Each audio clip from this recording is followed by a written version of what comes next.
أعمالنا من يهده الله فلا مضل له ومن يضلله فلا هادي له أشهد أن لا إله إلا الله وحده لا شريك له وأشهد أن محمدا عبده ورسوله الذي لا نبي ولا رسول بعده اللهم صل وسلم وبارك على نبينا محمد وعلى آله وصحبه أجمعين يا أيها الذين آمنوا اتقوا الله حق تقاته ولا تموتن إلا وأنتم مسلمون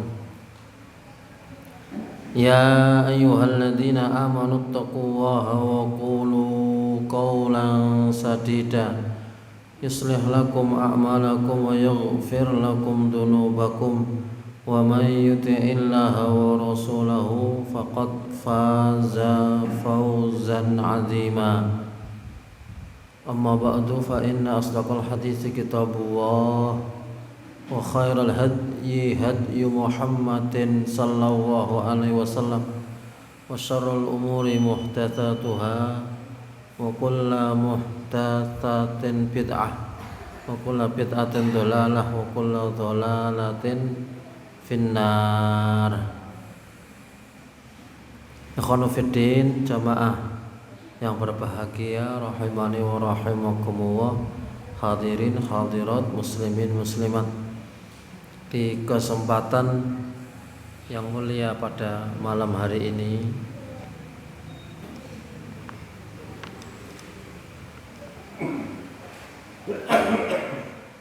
kita mensyukuri nikmat yang telah Allah berikan kepada kita dengan berusaha syukur dengan sebenar-benarnya syukur, bahwa kita sering angkat secara berulang-ulang syukur yang dimaksud di dalam ayat la in syakartum la azidannakum, kalau kalian betul-betul bersyukur kepadaku maka aku akan menambahkan nikmat-nikmatku. Imam Al-Ghazali, beliau wafat tahun 504 Hijriah. Beliau pernah mengatakan syukur itu dimulai dari hati. Artinya hati ini meyakini secara utuh bahwa setiap nikmat yang kita dapatkan, nikmat yang kita rasakan, nikmat yang kita miliki, semata-mata yang memberi adalah Allah Rabbul Alamin. Kita diberi rezeki melimpah itu bukan karena hebatnya kita. Kita diberi kesehatan itu bukan karena olahraga kita.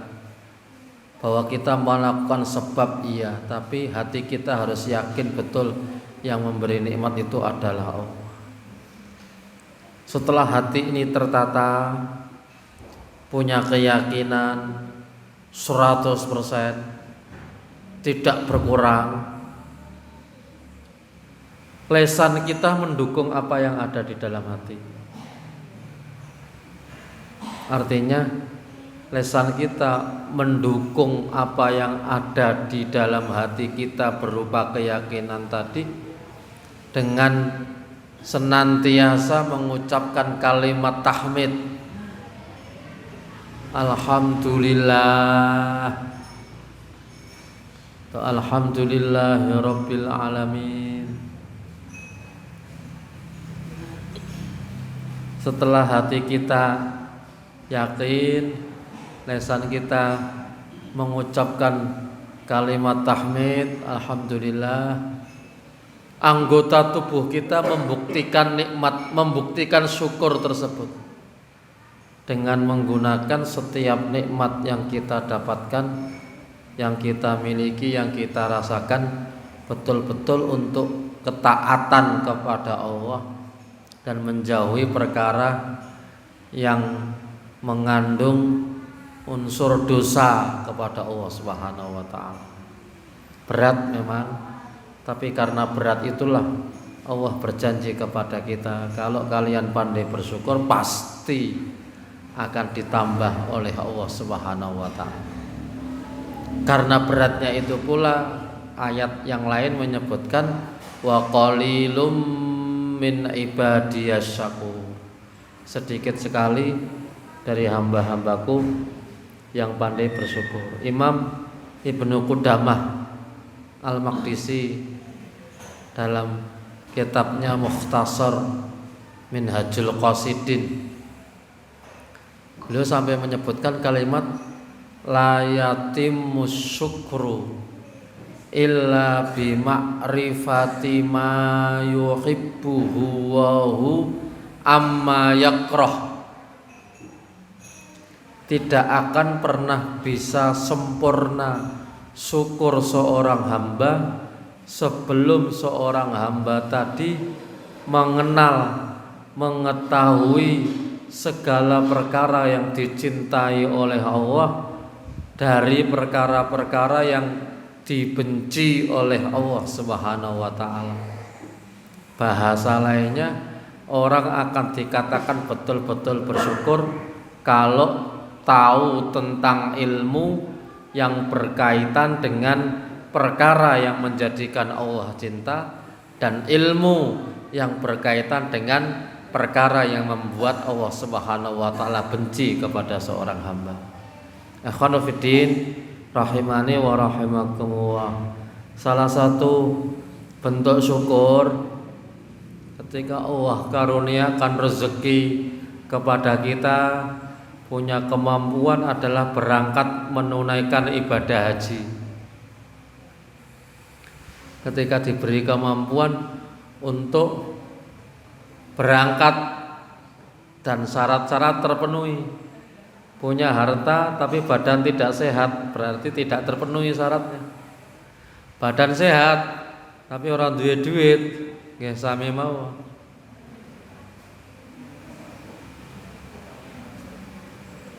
Berangkat melaksanakan ibadah haji yang mungkin kalau di negeri kita, terkhusus di Sukoharjo, antrinya 16 tahun. Kurang lebihnya 16 tahun. Tadi saya baca berita ada yang nekat berangkat sendiri, berangkat ke Madinah, ke Makkah. Nanti kalau waktunya ibadah haji ya furoda, berangkat melaksanakan ibadah haji secara sendiri di sana. Silahkan yang Allah karuniakan rezeki yang tidak mencukupi, termasuk Allah syariatkan kepada kita untuk berudhiyah. Berudhiyah ini bahasa syar'inya itu ya, bahasa syar'inya. Saya kalau menggunakan bahasa yang disampaikan oleh baginda Rasulullah itu udhiyah. Ya walaupun hari ini oleh mayoritas umat Islam di negeri kita lebih akrab dengan bahasa kurban. Lebih akrab dengan bahasa kurban.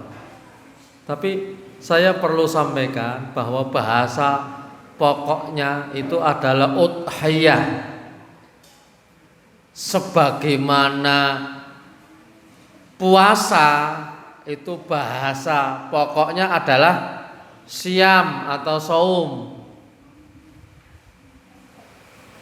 Karena kalau puasa itu bisa jadi yang penting orang menahan makan, menahan minum, tidak ada tata cara khususnya, itu sudah dianggap puasa. Bahkan ketika kita mau cek gula, ada cek gula puasa. Tidak makan 6 jam 5 jam Atau ketika mau operasi tertentu juga ada istilah puasa, tapi bukan puasa yang dimaksud oleh baginda Rasulullah. Karena yang dimaksud oleh baginda Rasulullah adalah siam atau saum. Seperti bahasa lainnya zakat fitrah. Bahasa yang disampaikan oleh baginda Rasulullah itu bukan zakat fitrah, tapi zakat fitri. Zakatul fitri. Faradha Rasulullah zakatul fitri. Zakat fitri artinya zakat yang digunakan untuk memberi makan orang-orang yang fakir, miskin, yang bisa jadi di hari lebaran dia tidak memiliki sesuatu yang bisa dimakan dan bisa dinikmati. Akhirnya kita mengeluarkan zakat fitri. Kita ini dina iki golek wong sing ora iso mangan ya angel Ustaz, ya digoleki sik. Atau setidak-tidaknya dia dalam keadaan ya tadi fakir atau miskin, silahkan. Zakat fitri, udhiyah, siam.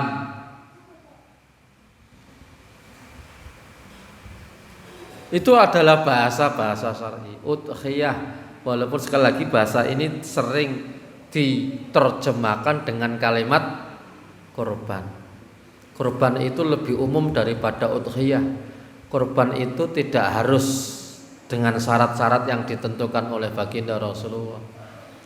Neng wong nggo ayam, aku korban ayam. Korban bahasa Indonesia loh ya, bukan korban bahasa Arab. Itu ya statusnya sebagai korban, buah-buahan korban. Bahkan kalau di Indonesia ada korban perasaan juga ini. Astagfirullahaladzim. Udhiyah, bahasanya udhiyah. Saya menggunakan bahasa, saya lebih memilih bahasa yang lebih luwes dan mencakup semuanya. Kalau disebut udhiyah itu artinya bahasa kita ya korban yang dilaksanakan pada hari raya Idul Adha sampai selesainya hari tasyrik tanggal 11, 12, 13 pada bulan Dzulhijjah, berupa menyembelih binatang ternak yang memang sudah disebutkan dan dicontohkan oleh baginda Rasulullah, baik bentuknya kambing, sapi, kerbau atau onta.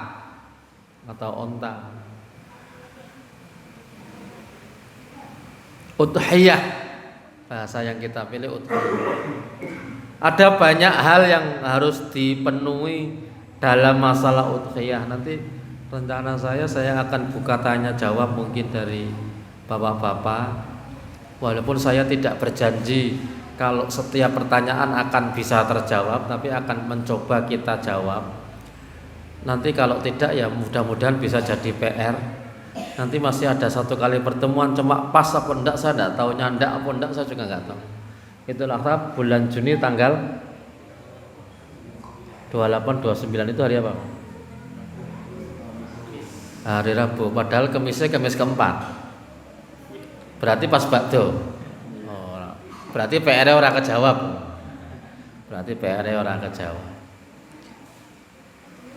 Nanti kita buka tanya jawab. Semampu saya akan menyampaikan, karena kalau saya harus mengulang dari awal sampai akhir materi udhiyah itu waktunya tidak cukup. Tapi problematika yang dihadapi di masjid antum, masjid kita ini apa lah, mungkin nanti kalau bisa kita bantu menyelesaikan, kita bantu menyelesaikan. Kalau tidak ya mudah-mudahan dapat materi dari yang lain. Saya sampaikan beberapa hal terlebih dahulu. Yang pertama, hukum udhiyah.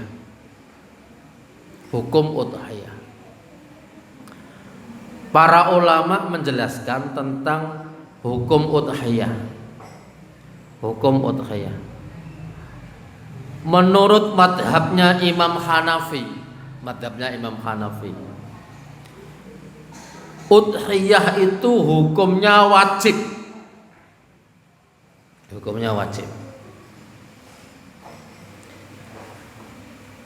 Menurut ulama yang lain, menurut ulama yang lain menyebutkan wahia sunnatun muakkadatun. Dia adalah sunnah muakkadah, sunnah yang sangat dianjurkan, sunnah yang sangat dianjurkan berdasarkan hadis Rasulullah Shallallahu Alaihi Wasallam, man lahu sa'ah walam yudhahi fala yaqrabanna musallana.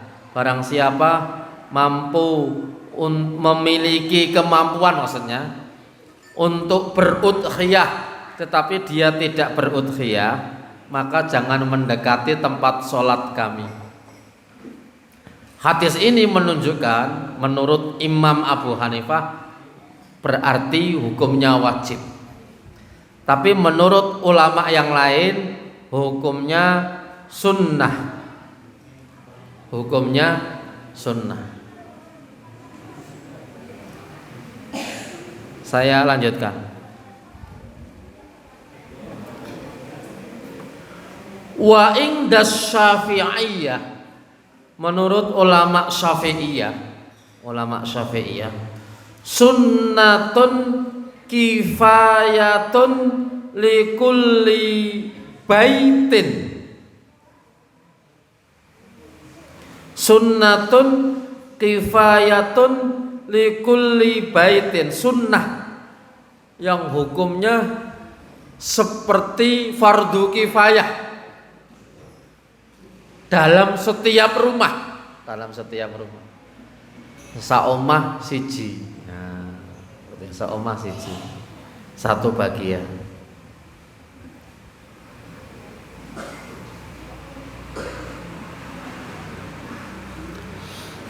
Berikutnya, apakah ketika kita pada hari-hari itu tidak memiliki kemampuan untuk berudhiyah,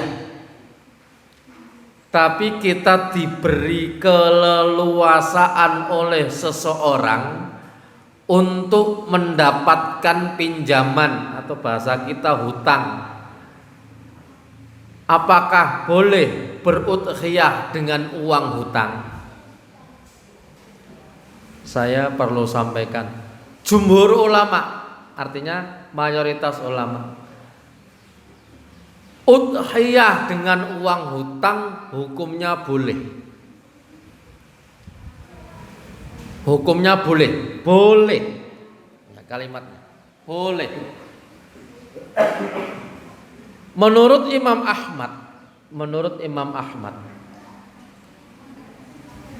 hukumnya bukan lagi boleh, tapi dianjurkan untuk hutang bagi yang tidak mampu berudhiyah ketika dia punya keyakinan bisa membayar hutang tersebut. Bahasanya menurut Imam Hambali, berarti Hambali, hukum berhutang itu adalah dianjurkan dengan syarat dia merasa yakin punya kemampuan untuk melunasi hutang tersebut.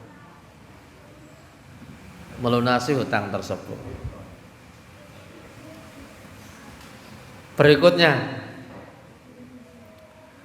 udhiyah itu wajib seumur hidup sekali atau setiap tahunnya. Wajib dalam arti tadi hukumnya menurut Imam Abu Hanifah wajib, menurut orang ulama yang lain sunnah. Ada yang sunnah tapi urutannya kifayah, seakan-akan sunnahnya itu harus dikerjakan dalam satu rumah, minimal ada yang udhiyah, ya. Minimal ada yang udhiyah. Hukum itu berlaku bukan seumur hidup sekali, tapi hukum itu berlaku setiap tahun di mana dia punya kemampuan kapanpun tahunnya. Ketika masuk Idul Adha berarti punya kewajiban, punya hukum untuk melaksanakan udhiyah. Melaksanakan udhiyah. Jadi bukan seumur hidup sekali, tapi setiap tahun. Setiap tahun. Berikutnya, udhiyah itu boleh diniatkan untuk orang lain atau tidak. Contohnya saya udhiyah, saya niatkan untuk bapak saya yang sudah meninggal dunia. Boleh apa tidak? Jumhur ulama mengatakan boleh. Jumhur ulama mengatakan boleh. Imam Abu Hanifah, Imam Malik, Imam Ahmad itu mengatakan boleh. Imam Syafi'i mengatakan, Imam Syafi'i atau Syafi'iyah mengatakan dibolehkan lebih khusus ketika si mayit sebelum wafat si mayitnya punya cita-cita untuk berudhiyah tapi belum kelakon. Belum kelakon. Itu malah dianjurkan bagi ahli warisnya ketika diberi rezeki lebih untuk berudhiyah diniatkan kepada bapaknya atau ibunya walaupun mereka sudah meninggal dunia.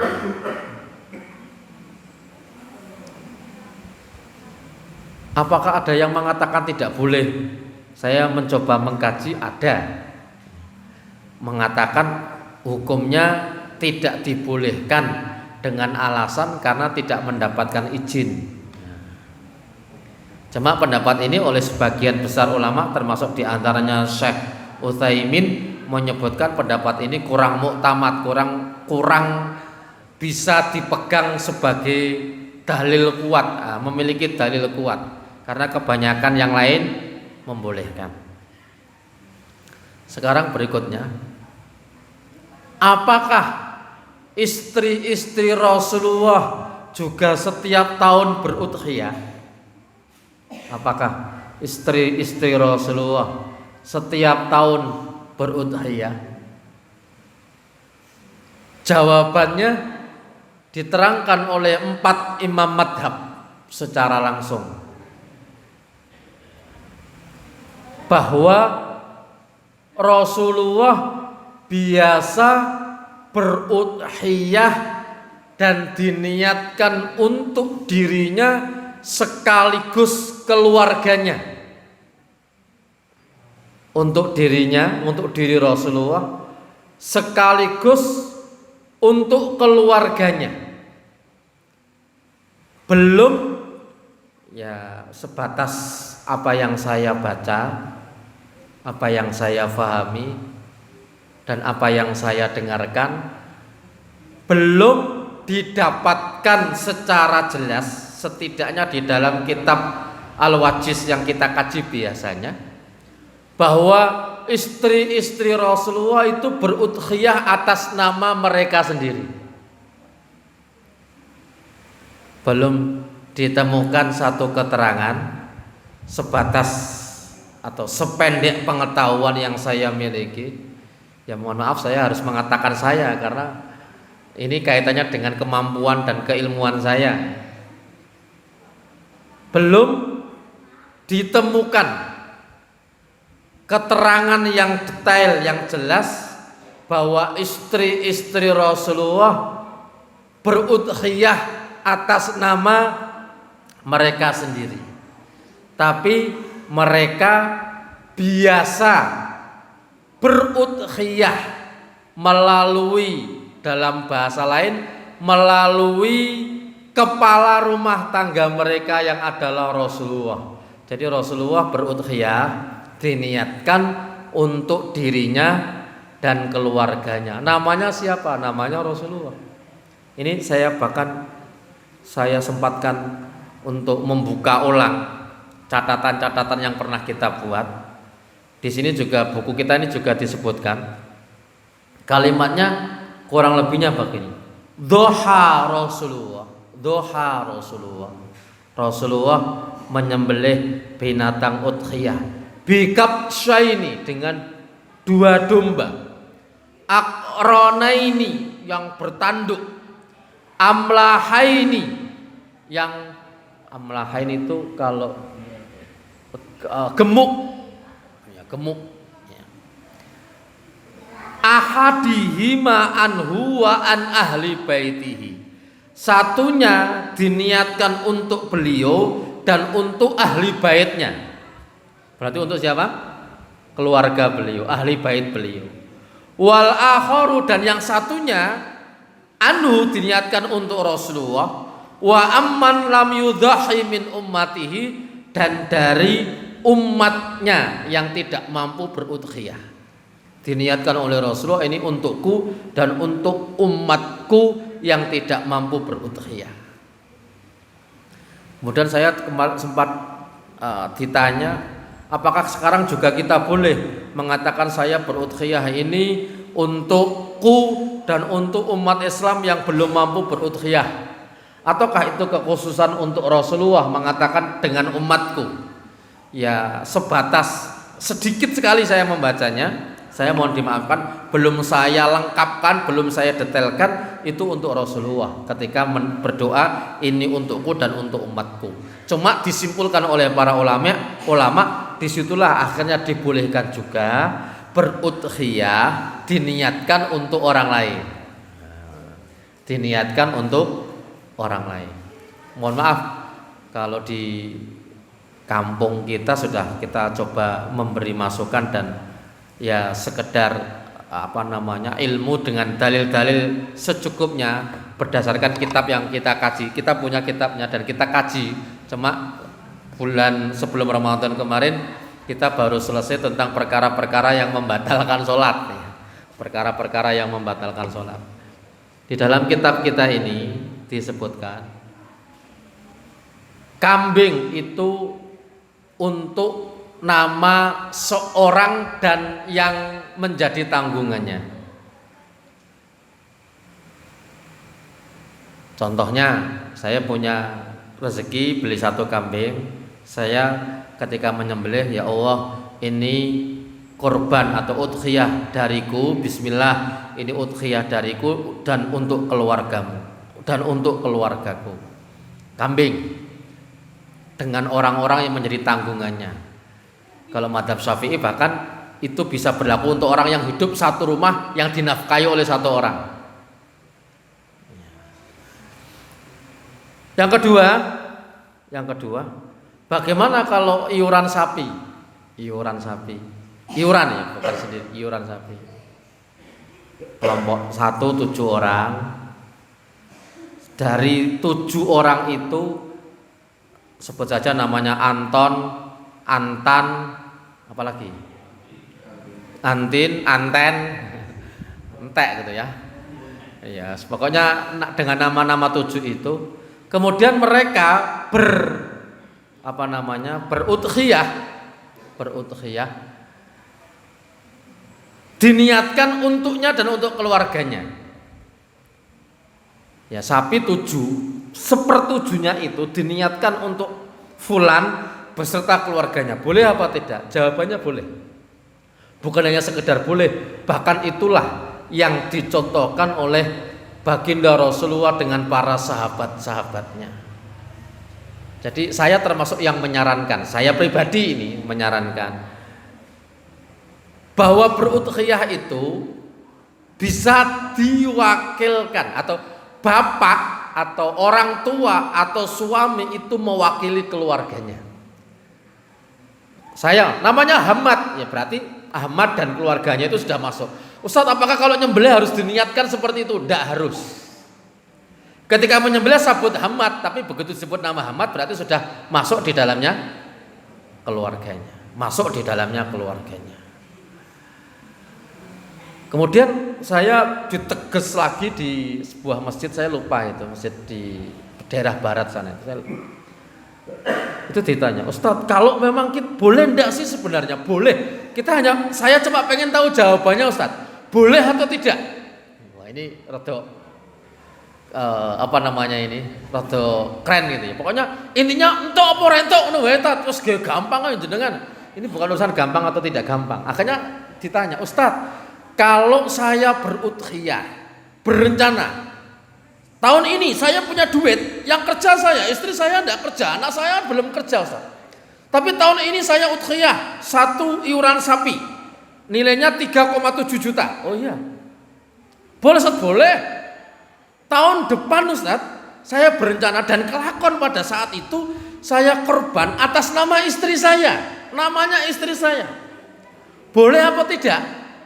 Ketika dijawab boleh atau tidak, hukum fikihnya diterangkan oleh para ulama boleh. Kalau kita ditanya hukum fikihnya itu boleh. Hukum fikihnya boleh. Tetapi kejadian itu belum seutuhnya mencontoh apa yang diterangkan oleh baginda Rasulullah Muhammad sallallahu alaihi wasallam. Kalau ditanya boleh, boleh. Kalau ditanya boleh, boleh. Seperti saya pernah ditanya, "Ustadz, sebenarnya terang-terangan Ustadz, jangan sembunyikan ilmunya. Minum sambil berdiri boleh apa enggak?" Ya saya jawab boleh. Hukum fikihnya boleh. Rasulullah pernah melakukan itu. Cuma ketika Rasulullah menganjurkan duduk dan pada saat bersamaan kita juga punya tempat untuk duduk, kok kita awake dhewe milih ngadeg? Itu kan kita jadi mau itba kepada siapa? Kan begitu pertanyaan. Jadi sekali lagi kalau ditanya hukum boleh atau tidak boleh, hukumnya boleh. Cuma yang dicontohkan oleh baginda Rasulullah adalah berudhiyah atas nama kepala rumah tangga. Kemudian niatnya itu untuk seluruh keluarganya. Tidak harus diurutkan.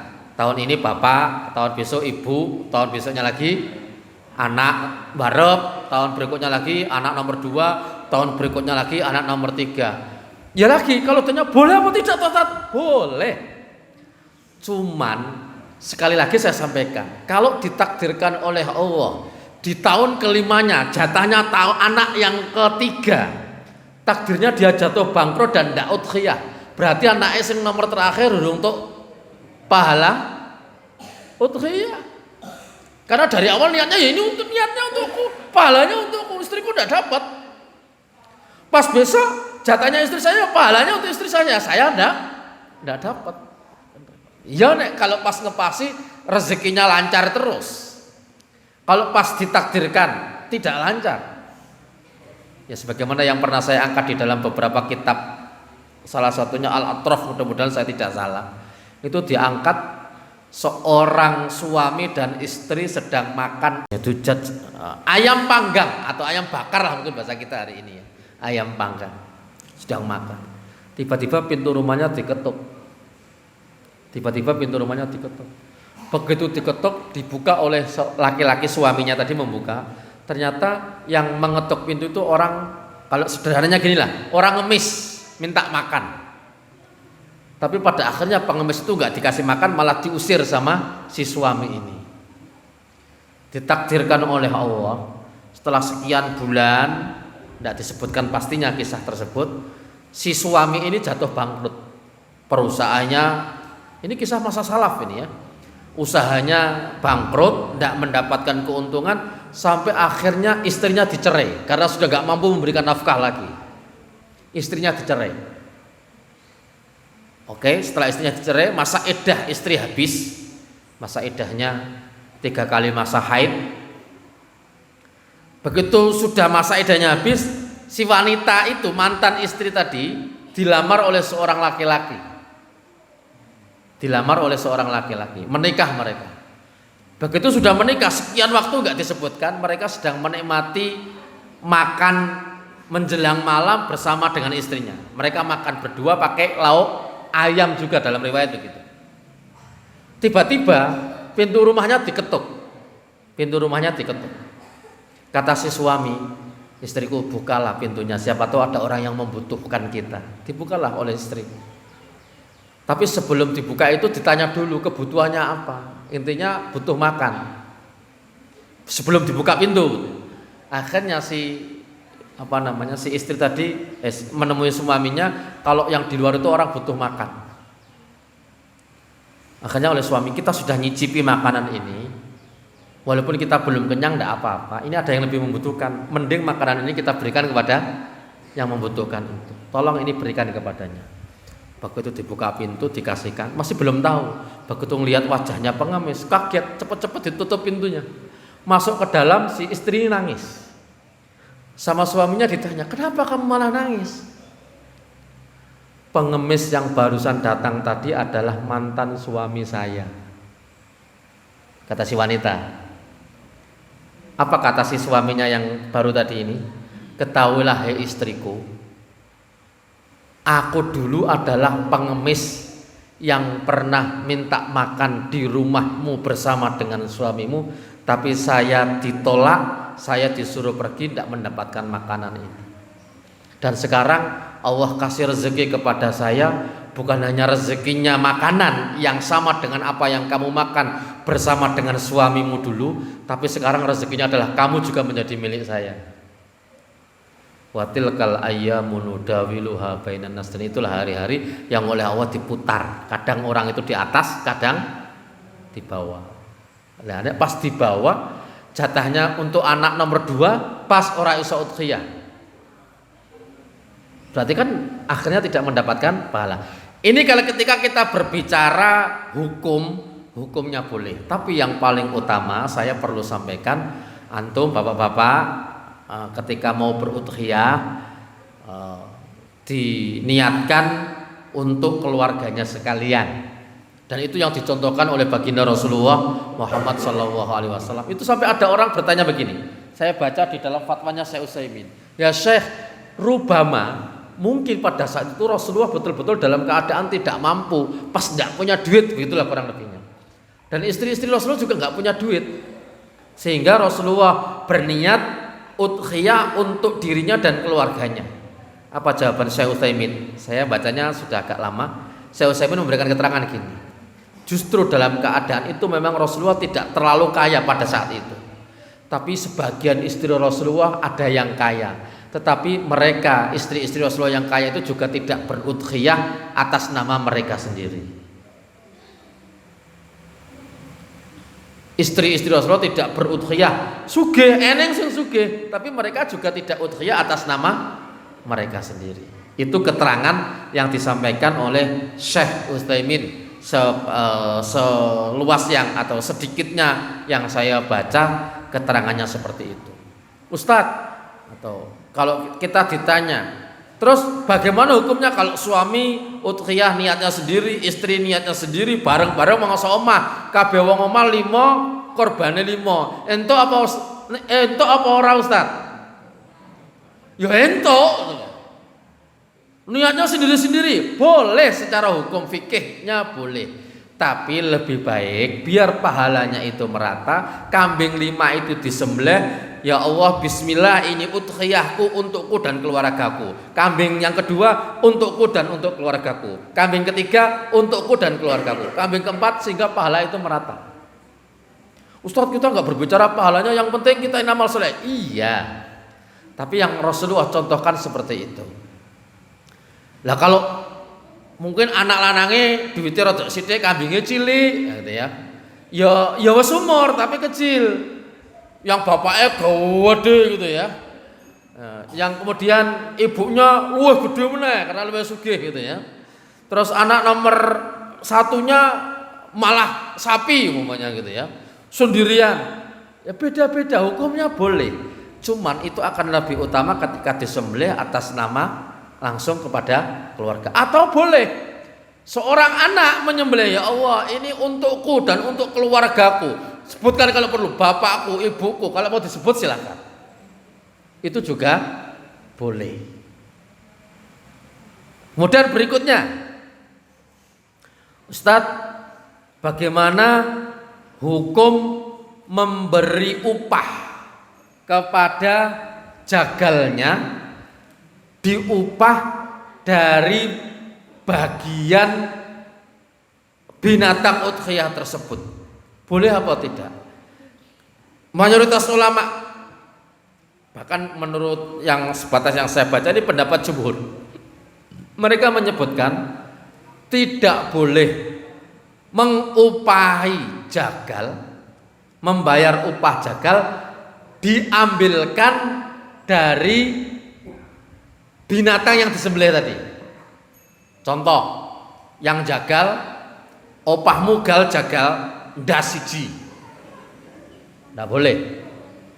Jagalnya saya upahi kulit, nggak boleh.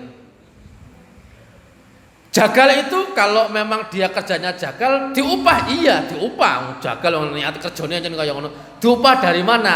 Diupah dengan harta yang dimiliki oleh orang yang berudhiyah. Bahasa lainnya mudhahi. Saat ini untuk bertujuh, berarti bertujuh sepakat bayar piro panen bayare anggap aja 200.000 per satu sapi umpama. Berarti per orang berapa? Mungkin 20.000 gitu ya, nambahin 20.000 untuk membayar upah jagalnya. Terakhir, bagaimana kalau sebagian daging itu dimasak kemudian dinikmati oleh panitianya saja? Kata para ulama, kalau hanya dinikmati oleh panitia malah tidak boleh. Tapi kalau dinikmati oleh seluruhnya yang hadir di situ, itu malah dibolehkan, bahkan dianjurkan. Ada orang dapat daging tidak mampu masak, ora ada duit, gitu ku bumbu, harus dibakar rak watuk wareng. Umpamo, nah di masjid takdirnya ada makan-makan, ya bismillah ikut makan. Jadi kalau takmir jangan umumkan gini, bapak-bapak yang tadi ikut kerja berpartisipasi dalam kepanitiaan udhiyah silakan makan, yang tidak berpartisipasi mohon maaf. Ya, tentunya saya rasa itu tidak mungkin terjadi ya. Wong Solo loh ya, wong Solo mesti ora dadi, wong Solo loh ya. Mesti pekewo, siapapun mesti ditawari gitu ya. Lah, memang anjurannya itu kalau ada yang dimasak itu dimakan oleh siapapun yang mau dan hadir di situ. Silahkan. Wallahu a'lam bishawab. Pertanyaan-pertanyaan yang masih kelewatan dari pertanyaan-pertanyaan tadi, saya ambil poin-poinnya saja. Dari ini saya kumpulkan dari pertanyaan-pertanyaan yang sering disampaikan kepada kami. Saya kumpulkan ulang, sebagiannya kita catat. Kemudian saya pada kesempatan malam hari ini, nanti sebelum antum bertanya, bapak-bapak bertanya, ibu-ibu bertanya, saya sampaikan dulu ini yang sering ditanyakan. Kalau memang masih ada yang dirasa ganjel, kita akan mencoba untuk memberikan solusi jika memang bisa. Kalau tidak bisa ya berarti tawakuf, kita hentikan dulu, kita nggak lanjutkan dulu untuk hal tersebut. Kami persilakan, monggo. Kalau tidak ada kita tutup. Wah, ringkes.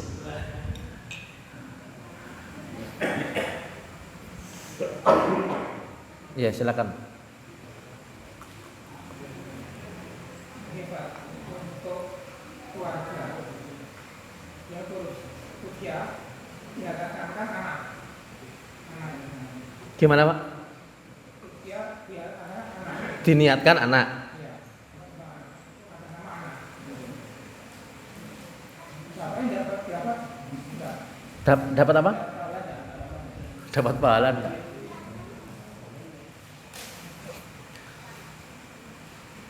Udhiyah ini duitnya dari mana dulu? Dari bapaknya. Bapak punya duit 3 juta. Le, kowe tak kayak duit 3 juta, kowe kanggo iuran sapi yo iki jenengmu iki. Sing untuk pahala kowe lho ya. Ya yang dapat pahala udhiyah anaknya. Bapaknya enggak dapat.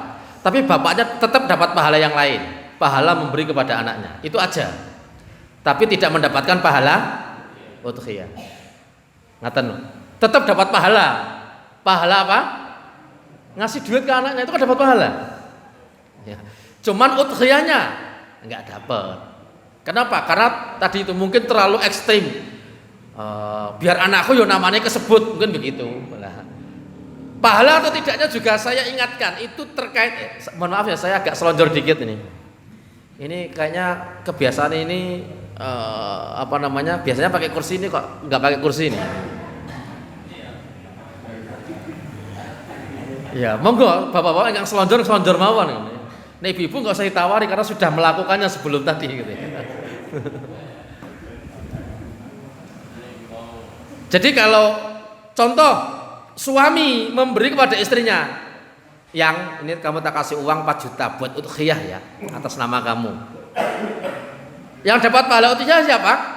Istrinya. Suami nggak dapat. Nah suami dapat pahala apa ya? Dapat pahalanya memberi uang kepada istrinya.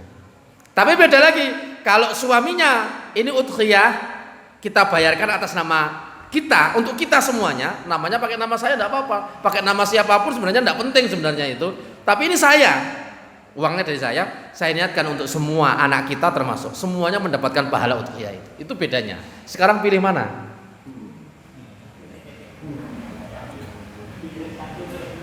Ya, pilih satu untuk semua. Itu yang cerdas, Pak. Gitu Bang ya. Nah, saya tetap tidak menafikan, wah itu terlalu kolot, enggak. Sebenarnya dia tetap dapat pahala. Ya tadi pahala apa? Pahala memberi. Ya sama dengan kita pengajian kan, ngantuk itu bisa dapat pahala. Iya kan? Kapan ketika dapat pahalanya ketika ngantuk itu? Ketika nahan kantuknya. Jadi setiap dia nahan kantuk, dia dapat pahala. Bahkan pahala itu tidak didapat oleh orang-orang yang tidak ngantuk. Yang tidak ngantuk nggak dapat pahala nahan ngantuk. Wong orang ngantuk kok dapat pahala menahan ngantuk ya ora. Sing ndak ngantuk itu dapat pahala memperhatikan, pada akhirnya paham, pada akhirnya dilaksanakan. Kan lebih banyak lagi pahalanya. Cuma nahan ngantuk aja dapat pahala. Dalam ya urusan besar atau kecil kadang-kadang kita tidak bisa memberikan poin itu ya. Intinya gini, urusan pahala itu kadang-kadang kita diingatkan oleh Imam Ibnu Qayyim, kita jangan pernah meremehkan amal, sekecil apapun amal itu, karena kita tidak pernah tahu sebenarnya amalan mana yang diterima oleh Allah. Bisa jadi amal yang nampaknya kecil itu yang diterima, sing ketok gede malah ora diterima. Yang lain silakan. Oke. Sebentar, Pak. Terima kasih. Itu bagaimana masalah klasik terkait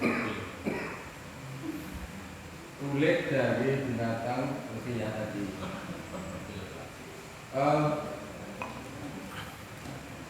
Banyak tempat setiap program itu kan ada sapi. Kemudian kulitnya karena kita sendiri belum bisa memasak atau memanfaatkan secara maksimal,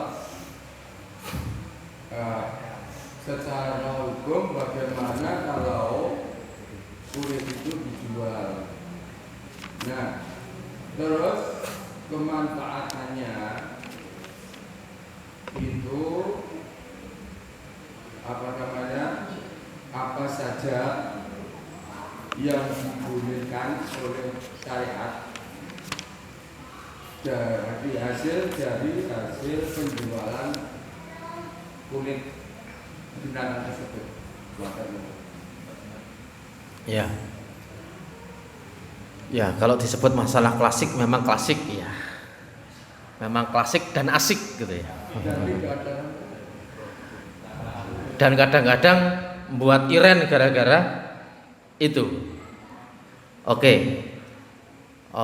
Saya akan mencoba memulai jawaban itu dari pendapat yang sebenarnya tidak banyak yang mengungkapkan, tapi ada. Hukum menjualnya boleh apa tidak? Ada yang mengatakan boleh, tapi mayoritas ulama berdasarkan hadis Rasulullah la yajuzu bai'uha, tidak boleh menjualnya. Tidak boleh menjualnya. Terus caranya bagaimana? Caranya bagaimana? Sependek yang saya tahu dari membaca fatwa-fatwa ulama, termasuk fatwa Lajnah Daimah,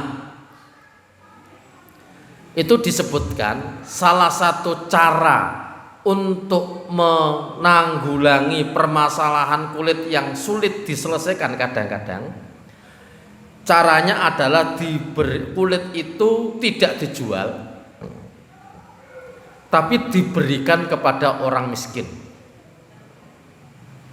Diberikan kepada orang miskin. Wah Ustaz, nanti orang miskinnya pamane yang kampung 5 kak sapine kulit 5 berarti jadi sugih. Mbak sugih pisan ora apa-apa to ya, sugih gerdiluk wae kok. Itu yang pertama. Jadi solusi yang disampaikan di dalam fatwa lajnah tersebut adalah kulit itu diberikan kepada fakir miskin. Setelah diberikan, Pak, niki enten kulit sapi utuh, apik kangge jenengan. Setelah diterima, si penerima menjual itu sudah hukumnya boleh. Nyambung nggih? Jadi dari awal umpamanya si pemilik, si orang yang udhiyah menjualnya kemudian kulitnya, berarti dia menjual bagian daripada binatang udhiyah yang menjadi kekuasaannya. Tapi begitu sudah diberikan kepada orang lain, sudah istihalah, sudah ada perubahan status, yang lain tadi boleh untuk menjualnya. Atau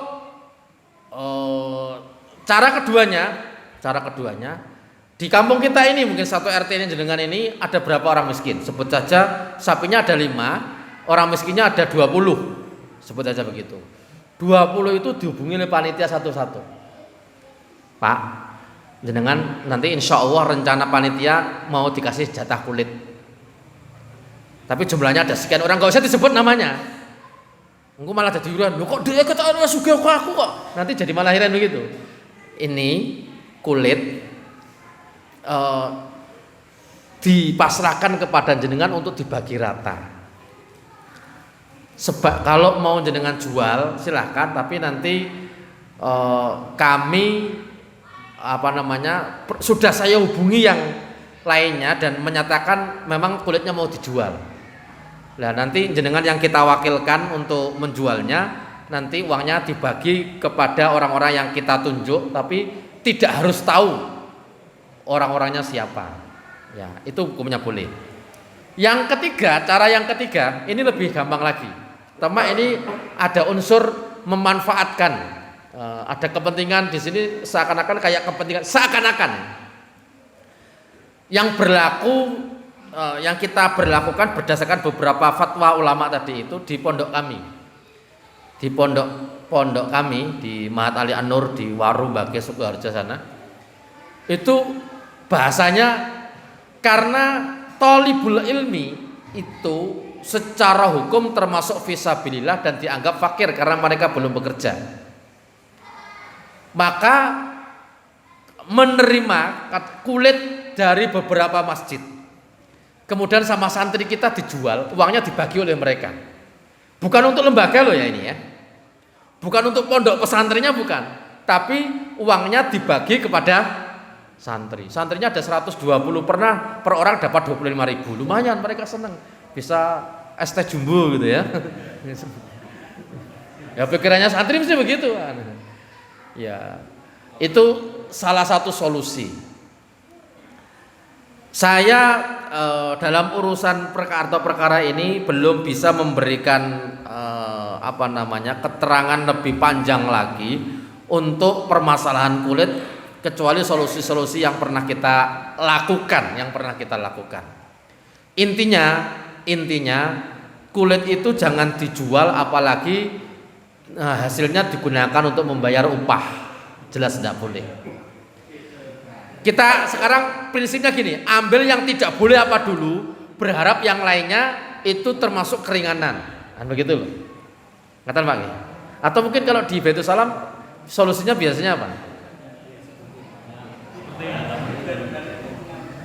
Jadi intinya diberikan kepada orang tertentu, kemudian orang lagi menjual tadi.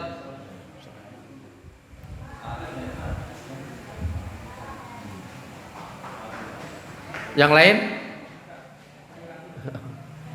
Saya panitia tidak menunjuk orang yang dianggap miskin. Nah. KBC, kemudian KBC bingung Ya berarti kan ketika panitia sudah ada akad tuh ya, jaluk tolong Pak jenengan jualkan. Berarti dengan jual itu statusnya bukan atas nama panitia, tapi status jenengan adalah dimintai tolong oleh orang yang miskin tadi ya gitu. Dan Anda melonggarkan waktu berarti Anda dapat pahala di situ gitu. Tapi harus ada akad dulu. Orang miskinnya walah didol mbek panitia bae murah ngerti tak dol dhewe. Ah, itu kan ndak. Nyambung nggih? Ya rada ribet memang. Paling enggak ribet. Yang paling tidak ribet sak kulit kayak ada wong siji nyopen. Nah, ngono. Itu borong mbok karma mbok bakar apa mbok dol silakan sekarang.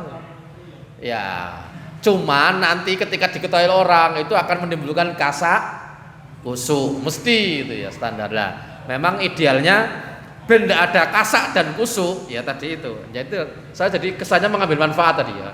Kirim ke waru sana. Nah, astagfirullahaladzim. Ya di sana kayaknya saya dengar ada pondok Umul Quran juga kan memungkinkan juga itu atau. Tapi saya ingatkan jangan diberikan kepada pondoknya didol nggo bangun, ora bener. Itu statusnya diberikan kepada personal, bukan kepada lembaga.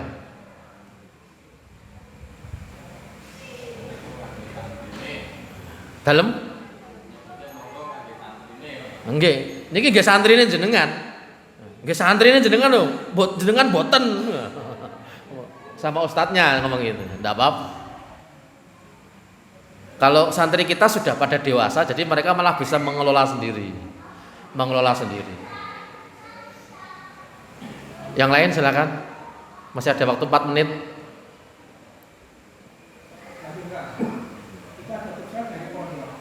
Dapat? Daging.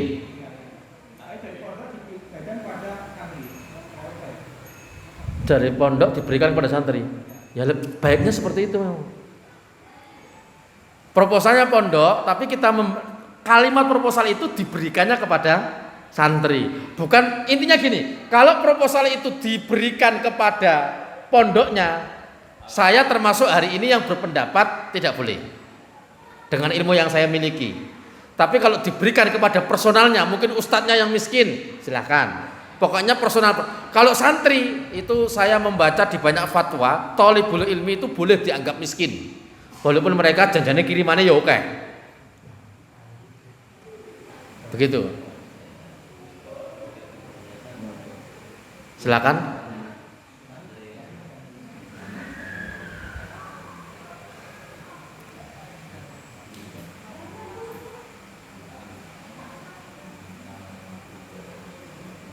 Oke, kalau sudah tidak ada berarti kita anggap cukup terlebih dahulu. Nanti perkara-perkara yang dianggap penting dan mendesak untuk tahu jawabannya bisa menyampaikan kepada takmir. Nanti takmir bisa menyampaikan kepada saya. Kalau saya bisa jawab, saya jawab. Kalau tidak bisa, ya saya akan mencoba mencari nek eling. Masalahnya itu. Apalagi kalau sifatnya di WA itu. Saya itu kadang-kadang ada WA pertanyaan, buka WA yang lain, sing pertanyaan tadi lali gitu. Sudah tidak kepikir lagi kadang-kadang nggak sengaja buka, Pak seminggu yang lalu ada yang tanya toh. Wah, udah dijawab. Termasuk Ustadz besok kosong ndak ini. Kadang-kadang buka yang lain ora kilingan gitu ya. Harinya sudah lewat baru kilingan. Wah, maaf baru jawab sekarang, ora kilingan gitu ya. Oke, kita tutup dengan kafaratul majelis.